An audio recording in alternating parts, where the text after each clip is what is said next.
নমস্কার বন্ধুরা, ডলি রন্ধনশালায় সবাইকে স্বাগত। আর আজকে তোমাদের সাথে শেয়ার করব পেঁয়াজকলির একটা সম্পূর্ণ নতুন রেসিপি। তাই বন্ধুরা, রেসিপিটা কেউ কিন্তু স্কিপ করে দেখো না। আমি শেষ পর্যন্ত রান্নাটা কিভাবে করেছি সেটা কিন্তু মিস হয়ে যাবে। আর শীতকাল মানেই কিন্তু বাজারে প্রচুর পরিমাণে শাকসবজি। শীতকাল মানেই প্রচুর পরিমাণে খাওয়া দাওয়া। আর তার সাথে সাথে বাড়ির সবাই মিলে জমিয়ে আড্ডা। আর তার সাথে যদি থাকে এরকম একটা নতুন রেসিপি, তাহলে তো আর কথাই নেই। আর এই রেসিপিটা দিয়ে তোমরা গরম গরম ভাত রুটি সব কিছুই খেতে পারবে। আর এই রান্নার জন্য আমি 150 গ্রাম পেঁয়াজকলি নিয়েছি। এবার আমি পেঁয়াজকলিগুলো ছোট ছোট টুকরো করে কেটে নেব। আর এই রান্নাটা যখন করবে তখন কিন্তু পেঁয়াজকলির পরিমাণটা একটু বাড়িয়ে নেবে, কারণ রান্নাটা শেষ হওয়ার আগেই কিন্তু শুধু মুখে খেয়ে কিন্তু অনেকটা শেষ হয়ে যাবে। এতটাই টেস্টি হয় এই রেসিপিটা। আর আমি কিভাবে পেঁয়াজকলিগুলো কাটছি সেটা কিন্তু দেখে নাও। পেঁয়াজকলিগুলো ঠিক এরকম ছোট ছোট টুকরো করে কেটে নিতে হবে। সমস্ত পেঁয়াজকলিগুলো আমি একইভাবে ছোট ছোট টুকরো করে কেটে নিয়েছি। বেশি বড় টুকরো করে কাটলে তাহলে কিন্তু রেসিপিটা বানাতে অসুবিধা হবে। পেঁয়াজকলিগুলো কাটার পরে আমি খুব ভালোভাবে ধুয়ে পরিষ্কার করে একটা বাটির মধ্যে নিয়ে নিয়েছি। এবার আমি পেঁয়াজকলির মধ্যে স্বাদ মতো লবণ দিয়ে দিলাম। এবার আমি লবণ দিয়ে পেঁয়াজকলিগুলো হালকা হাতে একটু চটকে মেখে নেব। আর এইভাবে লবণ দিয়ে মেখে আমি যতক্ষণ বাকি কাজগুলো সারবো ততক্ষণ রেখে দেব। তাহলে পেঁয়াজকলিগুলো অনেকটা নরম হয়ে যাবে। আর এই রান্নার জন্য আমি এখানে ছোট বাটির 1 বাটি মুসুর ডাল আগে থেকে ঘন্টা দুয়েকের মতো ভিজিয়ে রেখে দিয়েছিলাম। এবার আমি মুসুর ডালটা পরিষ্কার জলে খুব ভালোভাবে 3 থেকে 4 বার জল পাল্টে ধুয়ে নেব। মুসুর ডালগুলো আমি দেখো খুব ভালোভাবে ধুয়ে পরিষ্কার করে নিয়েছি। এবার মুসুর ডালগুলোকে একটা ছোট মিক্সির জার নিয়েছি, মিক্সির জারের মধ্যে দিয়ে আমি পেস্ট বানিয়ে নেব। আর মুসুর ডালগুলো পেস্ট করার সময় আমি কিন্তু খুব বেশি পরিমাণ জল ব্যবহার করব না। ডাল ধোয়ার পরে ডালের সাথে যেটুকু জল ছিল সেইটুকু জলই কিন্তু আমি মিক্সির মধ্যে দিয়ে দিলাম। খুব বেশি পরিমাণ কিন্তু জল ব্যবহার করা যাবে না, তাহলে কিন্তু রেসিপিটা বানাতে অসুবিধা হবে। আর ডালটা দেখো ঠিক এইভাবে মিহি করে পেস্ট বানিয়ে নিতে হবে।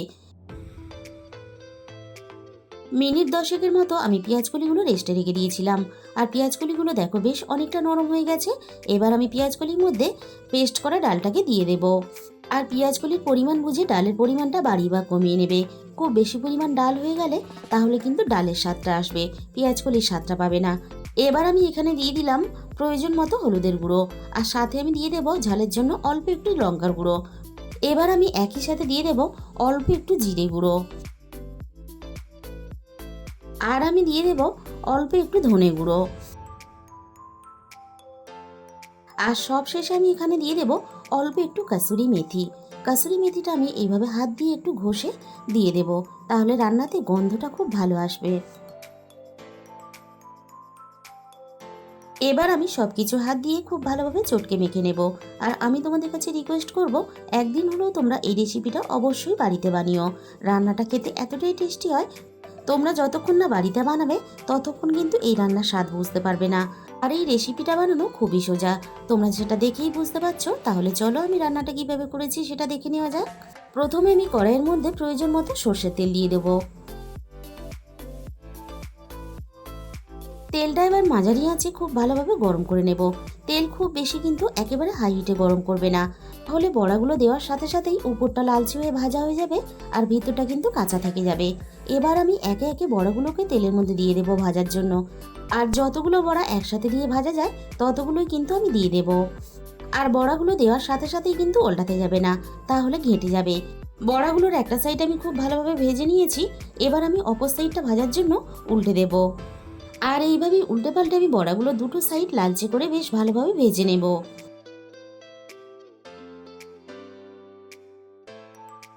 দুটো সাইডে আমি ঘুরিয়ে ফিরিয়ে বেশ লালচে করে ভেজে নিয়েছি। এর থেকে আমি আর বেশি ভাজবো না, তাহলে পেঁয়াজকলিগুলো অনেকটা ভাজা হয়ে কালচে হয়ে যাবে, তাহলে খেতে ভালো লাগবে না। এবার আমি সমস্ত ভাজা বড়াগুলোকে কড়াই থেকে নামিয়ে নেব।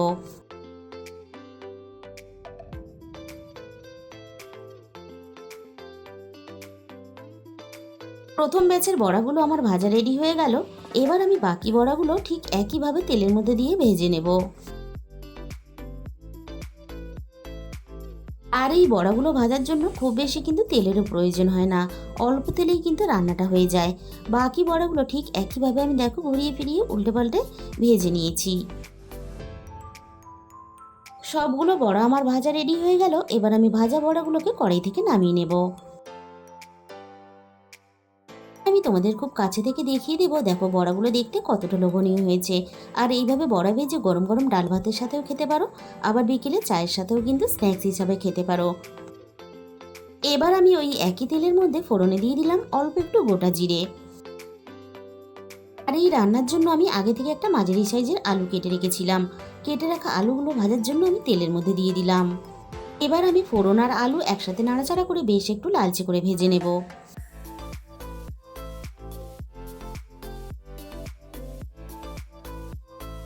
আলুগুলো দেখো আমি বেশ ভালোভাবে ভেজে নিয়েছি। আর আলুর গায়ে একটা সুন্দর ভাজার কালার চলে এসেছে। এর থেকে আমি আর বেশি ভাজবো না। এবার আমি আলুর মধ্যে দিয়ে দেব অল্প একটু জল, যাতে বাকি রান্নার মশলাগুলো দেওয়ার সাথে সাথে পুড়ে না যায়।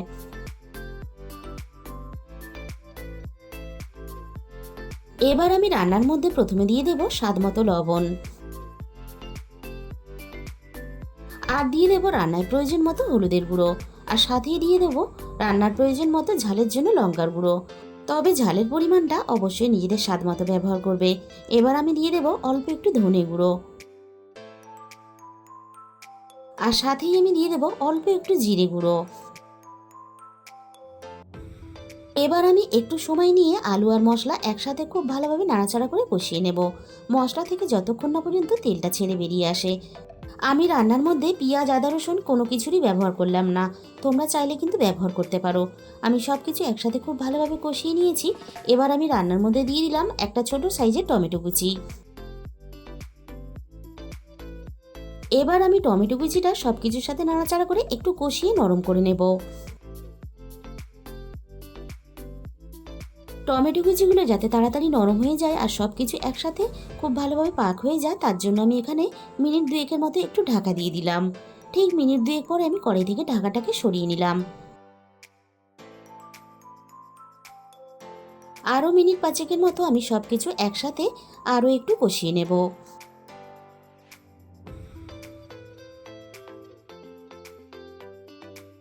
টমেটোটা কষিয়ে আমি সব কিছুর সাথে খুব ভালোভাবে মিশিয়ে দিলাম।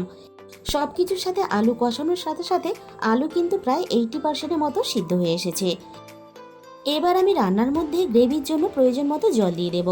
জলের পরিমাণটা কিন্তু একটু বেশি দিতে হবে, কারণ বড়াতে কিন্তু অনেকটা ঝোল টেনে নেবে। আমি সব কিছু একসাথে নাড়াচাড়া করে খুব ভালোভাবে মিশিয়ে দেব। আর তোমরা যে যেরকম গ্রেভি রাখতে চাও সেই হিসাব করে জলটা দিয়ে দেবে।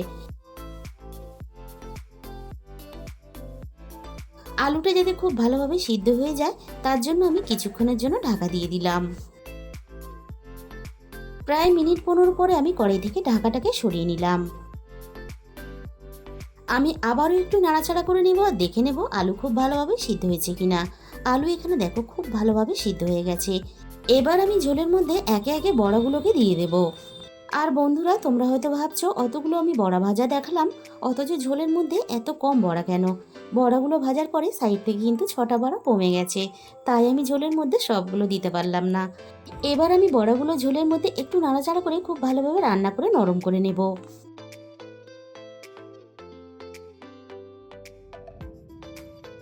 বড়াগুলো ঝোলের মধ্যে দিয়ে আমি মিনিট 10-এর মতো রান্না করে নিয়েছি। বড়াগুলো খুব ভালোভাবে নরম হয়ে গেছে। আর বন্ধুরা, রান্নাটা খুব সহজ সরল হলেও রান্নার স্বাদ কিন্তু খুবই ভালো হয়। তাই তোমরা একদিন হলেও বাড়িতে অবশ্যই ট্রাই করে দেখতে পারো। তাহলে বন্ধুরা, আজকের এই রেসিপিটা ভালো লাগলে ভিডিওতে একটা লাইক করে দিও, আর নিজেদের বন্ধুদের মধ্যে শেয়ার করে দিও। আর যে সমস্ত নতুন বন্ধুরা এখনও পর্যন্ত আমার চ্যানেলটাকে সাবস্ক্রাইব করোনি, এরকম নতুন নতুন ঘরোয়া রেসিপি পেতে আমার চ্যানেলটাকে সাবস্ক্রাইব করে পাশে থাকা বেল আইকনটা ক্লিক করে অল করে দিও। তাহলে আমি যখনই কোনো নতুন রেসিপি আপলোড করব সবার আগে তোমার কাছে পৌঁছে যাবে। আর তোমাদের মূল্যবান সময় দিয়ে আমার রেসিপিটা দেখার জন্য এতক্ষণ সময় ধরে সবাইকে ধন্যবাদ।